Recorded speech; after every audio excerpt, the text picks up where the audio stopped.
A life cut short, the story of George Stinney Jr. George Stinney Jr. was a 14-year-old African-American boy living in Alcolu, South Carolina.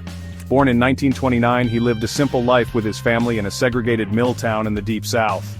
However, this simple life was tragically cut short in 1944, when George was accused of a horrific crime he did not commit. His story stands as a stark reminder of the deep-rooted racial prejudice and the failures of the justice system in the Jim Crow era. The accusation and the flawed trial.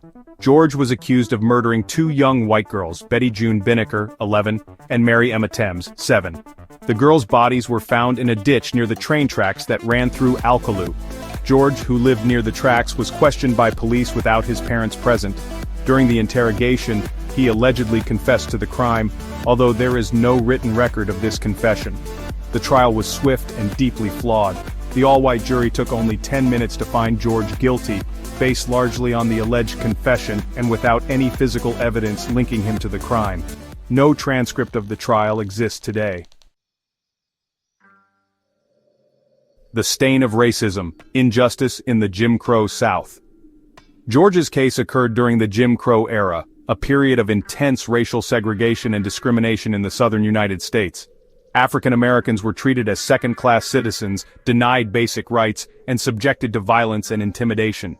The legal system was far from impartial, and racial prejudice often influenced the outcomes of trials involving black defendants and white victims.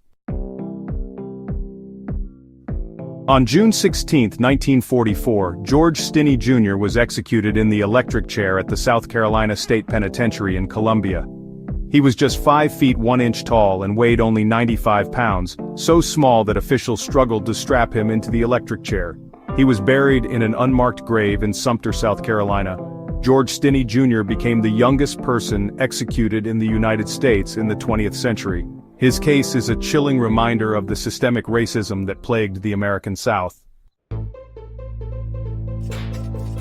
For over 70 years, George Stinney Jr.'s case remained a tragic example of racial injustice. However, in 2014, his conviction was vacated by a South Carolina judge. The judge ruled that George did not receive a fair trial. The judge acknowledged the lack of evidence and the coerced confession, concluding that George's constitutional rights had been violated. While the posthumous pardon of George Stinney Jr. was a significant step towards acknowledging the injustices of the past, it also highlights the enduring legacy of racial bias in the criminal justice system. Despite progress made since the Jim Crow era, racial disparities persist in arrests, sentencing, and police brutality. The tragic story of George Stinney Jr. serves as a stark reminder of the devastating consequences of racial prejudice and the failure to uphold justice for all. His case underscores the importance of safeguarding the rights of the accused, ensuring fair trials, and addressing systemic racism within the criminal justice system. George's story is a call to action, urging us to confront and dismantle the structures of inequality that still permeate our society.